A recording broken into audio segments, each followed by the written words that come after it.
Salut, c'est Thomas et bienvenue dans la Taupinière. Dans cet épisode, je reçois Jordi Balesta, géographe, photographe et professeur à l'école d'architecture de Marseille.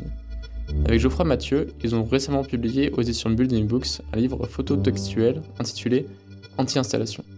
Ce livre s'intéresse aux dispositifs installés après des expulsions pour empêcher la réhabitation de ces espaces.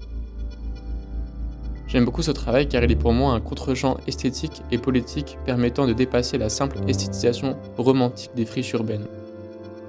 Qui est autorisé à occuper ces espaces temporairement et qui en sera exclu? Quelles stratégies politiques sont mises en place pour contrôler et protéger la propriété de ces lieux? Dans cet entretien, Jordi retrace son parcours universitaire avant de nous plonger dans les coulisses du livre Anti-installation. Il revient en détail sur les dispositifs, leurs objectifs et leurs justifications. Il revient également sur sa pratique photographique qu'il mobilise comme outil de recherche en s'appuyant sur des approches telles que la géophotographie, la photographie territoriale et la photographie factuelle. Merci à Inès Besson pour la création sonore et à l'association Drop, Design Recherche Ouverte Performance pour leur soutien à ce podcast. Bonne écoute!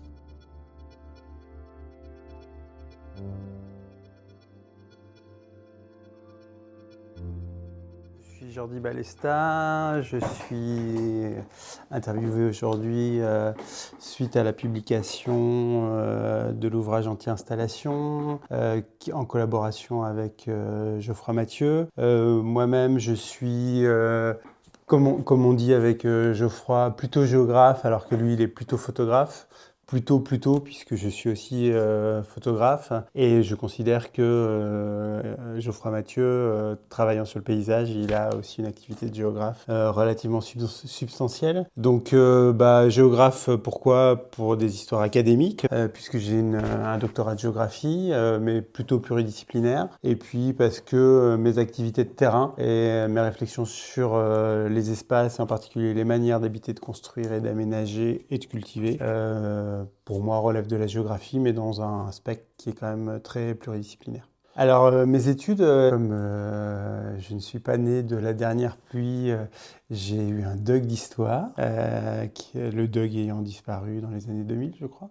Puis une licence, une maîtrise de géographie urbaine, qui avait comme objet les manières d'habiter en copropriété dans la Tunisie sous Ben Ali, avec un terrain particulier. Puis après, j'ai fait un DEA, donc maîtrise DEA, c'est l'équivalent de Master 1, Master 2, en études urbaines à Paris 10 Nanterre. Et à partir de ce moment-là, je suis parti vivre en Grèce, donc à partir de 2000, où j'ai commencé des premières recherches de thèse sur l'évolutivité du bâti à Athènes, c'est-à-dire qu'il y avait une première hypothèse qui était qu'il y avait une très forte évolution, rotation du bâti à Athènes depuis les années 50 et plus spécifiquement les années 60, et que cette capacité d'évolution était liée à une faiblesse de l'urbanisme. Recherche de thèse que j'ai mis de côté pour plusieurs raisons, mais la raison principale était qu'il m'a fallu apprendre la langue avant d'être pertinent dans ma lecture de cette société et de la ville d'Athènes. Et puis parce qu'au bout de 3 ans, j'avais l'impression que je pouvais produire un travail intéressant à destination des Français, mais que je ne prendrais pas forcément grand-chose aux Grecs. Donc il m'a semblé qu'il me fallait plus de temps pour pouvoir produire une recherche de qualité qui ne serait pas seulement une exportation de connaissances d'un pays à un autre. J'ai commencé à m'intéresser de plus en plus à la photographie et à travailler sur des phénomènes que je ne nommais pas encore comme vernaculaires, mais des manières de construire et d'habiter que je ne nommais pas encore comme vernaculaires, mais qui relevaient bien de cette notion. Et en utilisant la photographie, j'avais la possibilité de documenter notamment des architectures ou des interventions paysagères, de la part des habitants, qui n'étaient pas documentés par les administrations. À partir du moment où on considère que dans un cadre de travail de recherche académique, donc avec une certaine économie, qui est une économie de la recherche et pas une économie de l'art, à partir du moment où ce travail doit mener à l'écriture de texte, il a fallu positionner la photographie dans le processus de recherche. Donc j'ai décidé de la positionner plutôt à l'amorce, ou dès l'amorce du processus de recherche, et que cette photographie structure l'enquête de terrain, et que la photographie ne fasse pas du tout écran, ne mène pas uniquement qu'à la production de documents visuels, mais permette aussi d'embrayer et de donner l'occasion de rencontre avec les habitants en particulier, dans le cadre de photo-entretien, où je montrais les photographies aux personnes que j'interviewais. En résumé, en bref, on pourrait dire que les photographies étaient plus interrogatives que conclusives, et que c'est à partir des photographies que je collectais de l'information, et que dans le cadre des entretiens, j'apprenais aussi un certain nombre d'éléments de lecture du paysage qui me permettaient de revenir sur le terrain, refotographier, puis embrayer vers d'autres entretiens dans le cadre d'un aller-retour qui me semble important dans le cadre des activités, des enquêtes de terrain, et notamment des enquêtes de terrain qui impliquent la photographie. Donc ça a été aussi un apprentissage qui a permis de travailler autour d'une partition, observer le terrain à l'œil nu, réfléchir à l'intégration de la photographie dans l'expérience physique du terrain, et puis réfléchir aussi à la place de la prise de vue et de l'observation derrière l'appareil, dans le cadre de l'enquête de terrain centrée sur la photographie, puis se servir de la photographie et finalement s'éloigner de la photographie pour collecter des informations et in fine écrire jusqu'au processus éditorial qui permet de rassembler ces différentes écritures qui sont textuelles, photographiques, empiriques. Le vernaculaire, c'est une notion très polysémique, qui a une définition plutôt traditionnelle et européenne, qui relève plutôt, si on parle d'architecture, d'une architecture rurale, traditionnelle, qui serait plus ou moins conservée par des politiques patrimoniales. Si on se fie à une définition plutôt anglophone, et notamment américaine, le vernaculaire, il se rapproche également des notions d'informel, notions que je n'apprécie pas trop. Cette notion, elle est aussi basée sur une distinction entre des savoirs savants et des savoirs populaires. Donc, il y a une proximité entre le populaire et le vernaculaire. Et à partir des États-Unis, il y a aussi toute une pensée du vernaculaire, d'un vernaculaire américain qui intégrerait l'industrie, et notamment les modes de standardisation et de production industrielle. Voilà, donc c'est une notion très complexe, dont l'origine est latine, et à l'origine, vernaculaire signifie l'esclave né dans la maison. Donc il y a tout aussi une dimension sociologique du vernaculaire qui est fortement liée à la question du domestique et à une hiérarchisation sociale très forte entre la plèbe et les élites prescriptrices. Il me semble difficile en tout cas de patrimonialiser le vernaculaire, puisque le vernaculaire est plutôt évolutif et plutôt s'adapte plutôt aux circonstances, plutôt que n'a pas spécialement de visée monumentale, en tout cas de visée à long terme. Et puis vernaculaire, c'est un mot savant, donc il faut le prendre avec des pincettes quand on utilise un mot savant qui sert justement à définir des pratiques qui sont non savantes. Et il est assez compliqué, à mon sens, de parler de design vernaculaire, puisque le vernaculaire, notamment en architecture, se traduit par une absence de dessin, puisque c'est plutôt des modes de construction qui se font sur le terrain et pas sur des formes de programmation, de planification, de projetation qui passent par le dessin. Et puis si on suit notamment Ivan Illich, le vernaculaire ne s'enseigne pas, hein. Il y a vraiment une séparation entre les savoirs enseignés par des institutions et les savoirs vernaculaires qui sont plus appris au contact des pairs et pas dans le cadre d'une relation hiérarchique entre des sachants et des apprenants.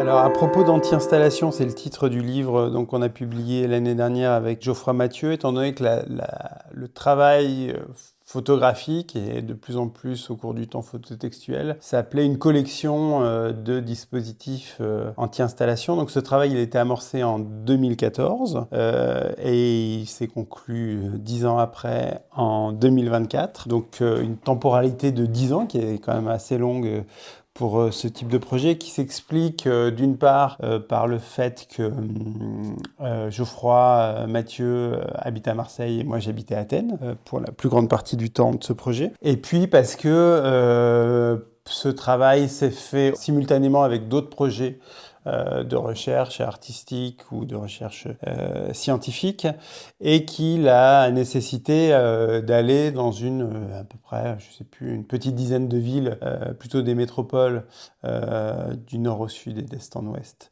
de la France, donc qui a demandé pas mal de temps. Alors ce travail, il a commencé à être initié par Geoffroy Mathieu, qui à côté de la Fondation Vasarely est dans le cadre de l'Observatoire photographique du paysage du GR 2013, donc du Sentier métropolitain de Marseille, qu'il mène en collaboration avec un photographe lyonnais, Bertrand Stefflet. Ce travail directement, il a été basé sur un accord commun, c'était que toutes les phases du projet allaient être menées en binôme et il n'y aurait pas une répartition des tâches entre d'un côté celui qui est plutôt photographe, enfin, entre le photographe et de l'autre côté le chercheur, géographe, répartition des tâches qui est pour l'essentiel la norme quand un photographe documentaire travaille avec on va dire, un producteur de connaissances.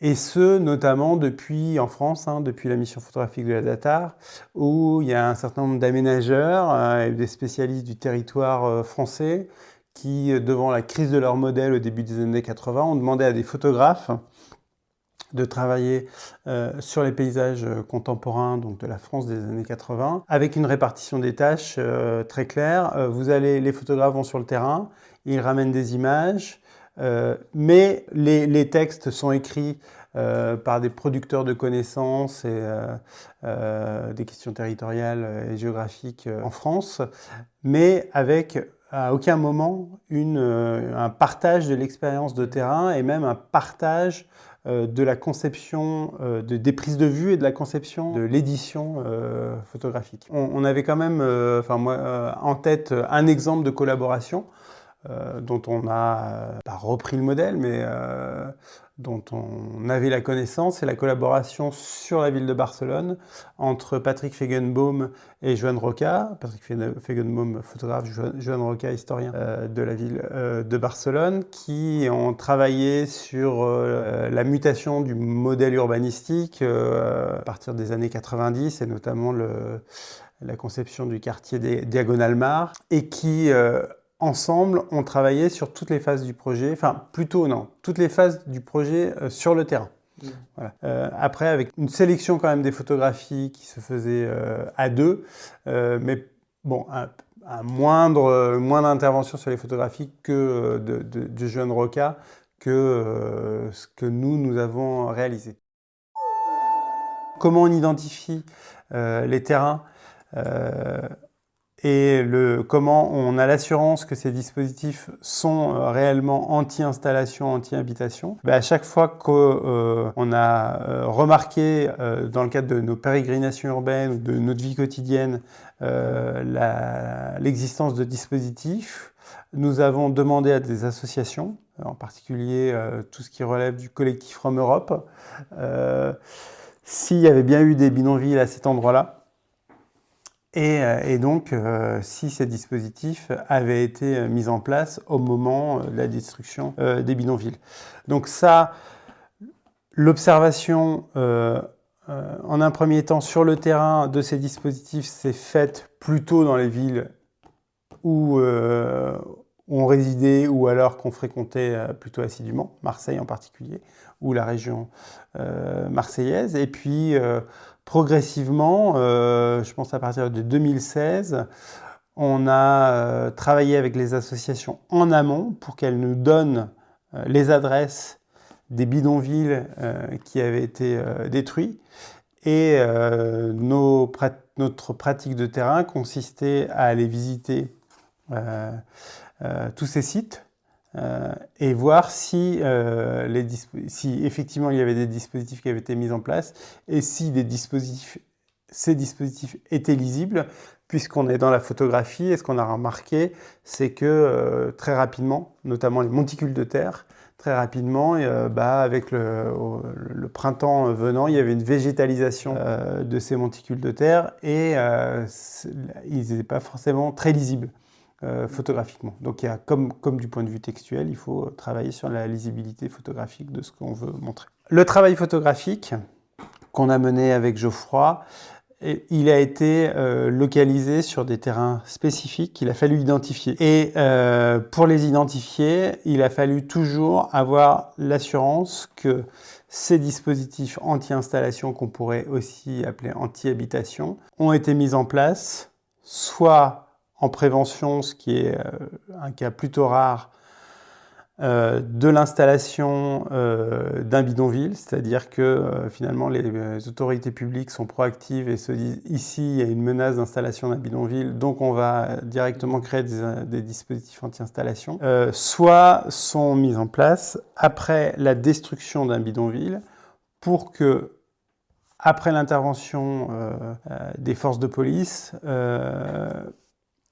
les habitants qui avaient habité, qui résidaient dans le précédent bidonville ou qui souhaiteraient revenir ou s'installer au lieu et place de l'ancien bidonville ne puissent pas reconstruire. Une des motivations de ces dispositifs anti-installation, c'est donc d'avoir l'assurance que, pour les pouvoirs publics, que là où il y avait un bidonville, il n'y en aura pas un de nouveau. Et l'intervention de la force publique est souvent conditionnée à l'assurance qu'il va y avoir la mise en place de ces dispositifs. Ces dispositifs ne sont pas documentés par les administrations. Ils sont commandités par les administrations et mises en place par des entreprises privées ou des sociétés mixtes d'aménagement à la demande des administrations, mais ils ne donnent pas lieu à des productions de documentation et ils ne relèvent pas de formes qui auraient été raisonnées sur le papier. Un point d'articulation entre l'administration qui relève pas du tout du vernaculaire et des formes qui sont, j'aime pas trop ce terme, mais je l'utilise ici, qui relèvent quand même de l'informel.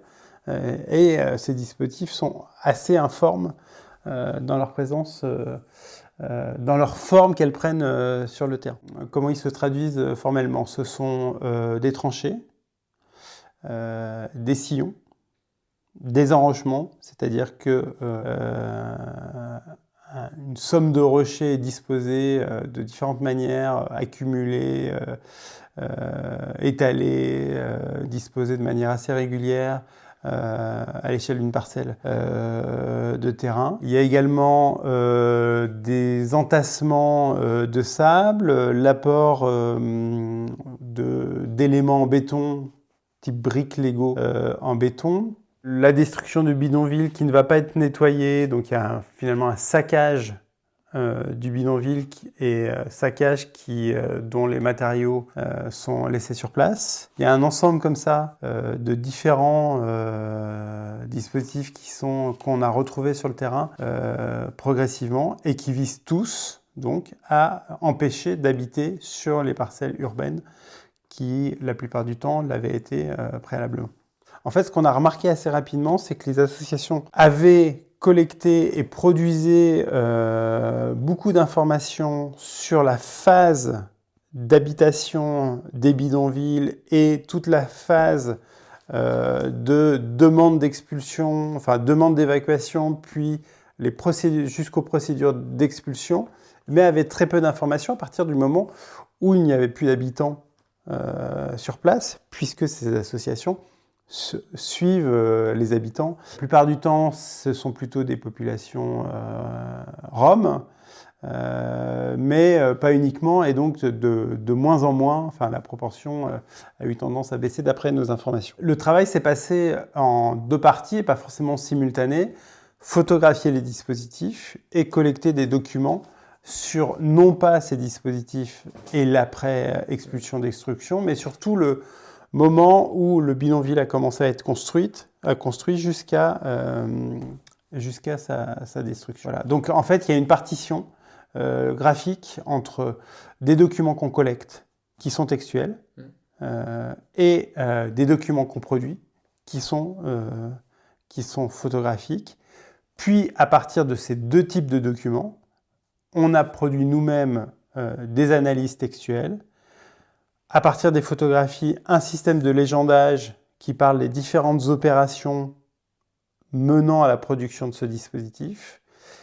Et à partir des documents collectés, nous avons produit un texte de citation, je reviendrai pourquoi un texte de citation en particulier, qui permet de reconstituer tout le processus allant, encore une fois, de la construction du bidonville jusqu'à sa destruction. Ces espaces sont assez conformes à la thèse de William Hacker dont je parlais précédemment. Ils sont la plupart du temps situés à proximité ou en totale juxtaposition avec des infrastructures de transport, le plus souvent, ou des lieux plutôt de rejet en fait, d'activités polluantes. Ça, c'est un point majeur. Deuxième point majeur, ils peuvent être, alors pas forcément, c'était plutôt la thèse de Geoffroy au début, et c'était le cas plutôt à Marseille quand il a commencé son projet, peuvent être à proximité de ces infrastructures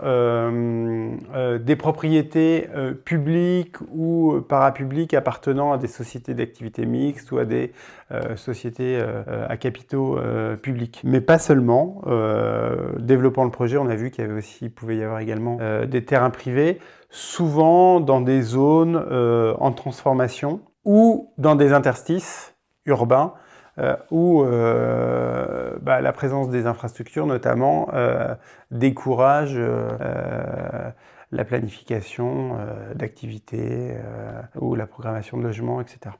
Ces dispositifs anti-installation sont positionnés sur du parcellaire dont la propriété peut être privée, encore une fois parapublique ou publique, certaines fois dans des espaces publics en tant que tels, par exemple à l'intérieur d'un rond-point. Et l'ordre d'expulsion et de destruction, d'expulsion des habitants et de destruction du bidonville fait suite le plus souvent à un arrêté préfectoral et à cette conditionnalité que les dispositifs anti-installation soient mis en place, comme je le disais précédemment, pour qu'il n'y ait pas reconstruction par la suite. Alors, ce que nous a dit le collectif Rome Europe, c'est que toute la politique de destruction des bidonvilles aboutit progressivement à une invisibilisation et une fragmentation de ces bidonvilles dans des espaces de moins en moins donc visibles de la part des espaces publics, avec une marginalisation concomitante des habitants, puisque les services sociaux, notamment, et les associations qui les suivent, ont de plus en plus de mal à les repérer et à assurer le suivi. Et notamment, on n'a pas travaillé sur Saint-Étienne. Et une des explications qu'on nous a données, c'est qu'à Saint-Étienne, il y avait assez de bâtiments sans occupation légale pour qu'il y ait des squats.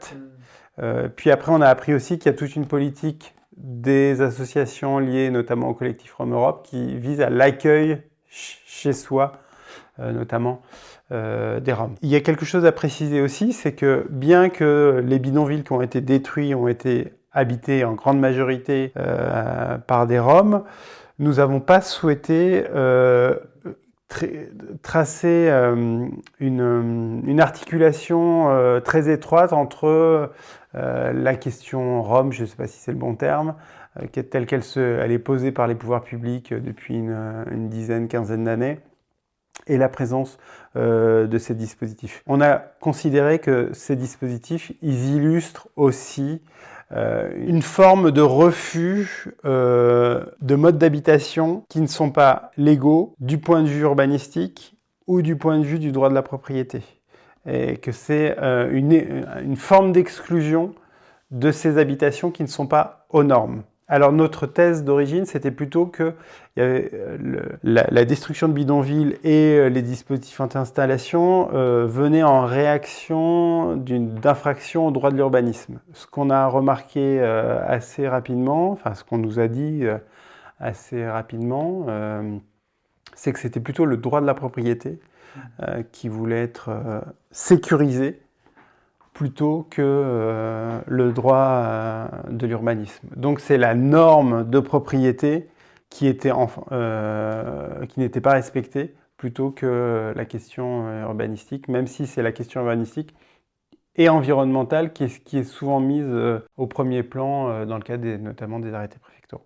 Nous, on a souhaité travailler sur ces dispositifs pour globalement travailler sur un rapport à l'espace et de documenter une politique qui vise à ne pas habiter et à geler du foncier en fait, du foncier dans des espaces urbains qui a priori sont friands d'exploitation foncière. Le livre anti-installation est composé de 4 types de textes. Premièrement, une introduction qui est plutôt méthodologique, le pourquoi et le comment de la réalisation de la recherche phototextuelle, et notamment le mode de collaboration entre Geoffroy, plutôt photographe, et moi-même, plutôt géographe. Un texte de citation qui est également introductif, mais qui donc parle de la phase bidonville avant sa destruction. Une arborescence d'opérations désignées à partir de verbes à l'infinitif, et à chaque photographie correspond un ensemble d'opérations, donc de verbes qui, en vis-à-vis, permet de lire au mieux les photographies. Donc là, on a 3 types de textes.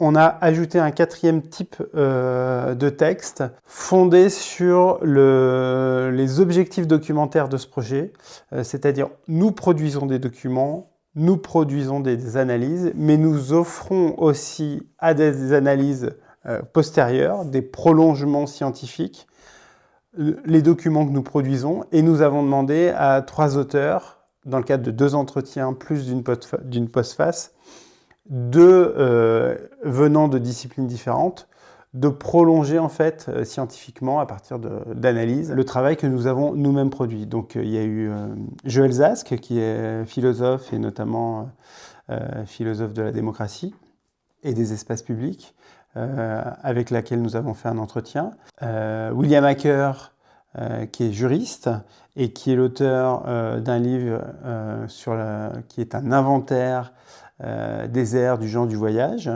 Et dans le cadre de cet inventaire, il étaye et il est convaincant sur le fait que le positionnement géographique des aires du voyage résulterait notamment d'une forme de racisme traduit écologiquement, puisque les aires du voyage sont le plus souvent au bord d'une autoroute, d'un centre de traitement des déchets, d'infrastructures plutôt délétères pour la santé et à proximité desquelles l'urbanisation conventionnelle ne se réalise pas. Et puis, troisièmement, une postface de Philippe Artière qui est historien et qui a notamment travaillé sur des dispositifs écrits. Voilà, donc il y a 4 types de textes qui structurent cet ouvrage, qui est phototextuel. Le terme photo est en premier, puisqu'il y a quand même, je pense, la majorité des pages qui est composée de photographies, et parce que c'est l'écriture première avec une écriture plus implicite, mais qui traverse le livre, qui est une écriture empirique, celle de l'enquête de terrain.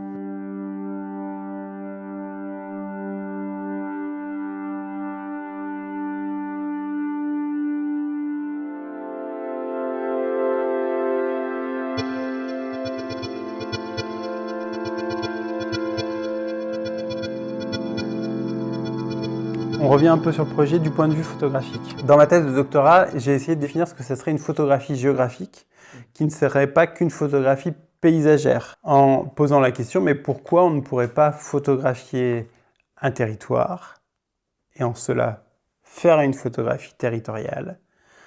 Pourquoi on ne pourrait pas photographier des phénomènes environnementaux et en cela faire une photographie environnementale? Et d'ailleurs, il existe, plutôt du côté des États-Unis que du côté de l'Europe, une tradition de photographie topographique qui a été réactivée à partir des années 70 et orientée vers la géographie contemporaine, notamment toutes les suburbs américaines. Donc il y a une photographie qui ne vise pas à faire des représentations paysagères, mais qui vise à décrire des lieux de manière la plus factuelle possible et souvent à partir de séries photographiques qui visent non pas à l'exhaustivité mais à une forte représentativité, une couverture visuelle fortement représentative du lieu. Donc on peut citer Lewis Bolt, notamment son travail sur Park City. Il y a aussi une photographie qui s'est intéressé au monticule de terre. Le monticule de terre est assez présent dans notre travail. Alors encore une fois, c'est un motif très présent dans Park City chez Lewis Bolt, plutôt dans le cadre d'une description assez exhaustive du lieu. Park City, c'est une ville une station de ski qui est située dans l'Utah. Mais aussi par exemple chez Sophie Ristel-Huber dans son travail West Bank sur les monticules de terre mise en place par l'État israélien entre des villages palestiniens et qui ressemblent fortement aux monticules qu'on retrouve en France. Donc ce qui est assez étonnant, c'est qu'on a des images qui visuellement sont assez proches. Enfin, le motif qui est présent dans les images est assez proche de ce que montre Sophie Ristel-Huber dans West Bank, sauf qu'on est a priori pas dans un terrain de conflit militaire et territorial. Donc ça nous a posé question. Ce travail West Bank et d'autres travaux, mais je trouve que ce travail est quand même assez représentatif et globalement l'œuvre de Sophie Ristel-Huber, on peut le considérer comme relevant de la photographie paysagère. Moi, je le considère plutôt comme de la photographie territoriale où on pose des questions territoriales à partir de la photographie. Voilà. Alors que le paysage, c'est comme le vernaculaire, mais enfin de manière différente. C'est une notion très polysémique. Les questions paysagères, c'est plutôt des formes d'agencement, de variabilité, d'hétérogénéité d'un espace géographique. La question de la temporalité est très présente dans la question paysagère. Là, nous avons choisi, en débattant sur cette question durant les premiers moments du projet, de faire une photographie topographique où la question de la contextualisation paysagère et de la situation de ces dispositifs était accessoire. Ce qu'on voulait essentiellement, c'était faire d'une part un relevé de site, mais plus encore de collecter ces dispositifs et de les montrer le plus factuellement possible, comme des éléments à part entière. On a beaucoup réfléchi à l'agencement des images. On aurait pu considérer que l'agencement des images se ferait site par site. D'ailleurs, ville par ville et après site par site. On a plutôt choisi une autre logique qui est d'agencer les images dispositif par dispositif ou ensemble d'opérations par ensemble d'opérations, sachant qu'il y a des opérations qui se combinent et donc l'agencement de la série se fait plutôt par un glissement progressif d'opération en opération. Alors pourquoi nous n'avons pas choisi de mettre en priorité, c'est aussi présent, mais de mettre en priorité la localisation de ces dispositifs? parce que ce qui nous intéresse, encore une fois, c'est les opérations en premier. Ce ne sont pas les lieux dans lesquels ils sont situés. Ce qui a impliqué que les légendes accolées, en co-présence avec les photographies, ne localisent pas les photographies et ne les datent pas également. En index, à la fin de l'ouvrage, nous avons fait des grilles avec un ensemble de vignettes de ces photographies précisant à quel moment et à quelle adresse ces dispositifs avaient été photographiés. Mais si on avait légendé à partir de l'adresse, finalement, c'est la localisation, c'est l'adresse qui aurait pris le dessus sur les opérations.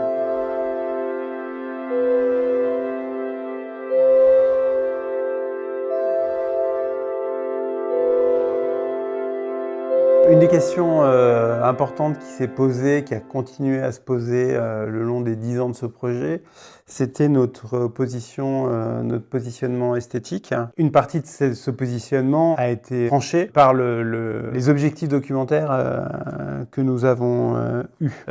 Objectifs documentaires qui visent à une forme d'impersonnalité de l'image, puis aussi d'homogénéisation du rapport au site, d'image en image. Deuxièmement, il a été rapidement conçu que les images, en tant que telles, ne véhiculaient pas davantage d'esthétique que le texte. Que l'écriture textuelle était pas moins une écriture artistique que les images, et que les images n'étaient pas moins une écriture de recherche que le texte.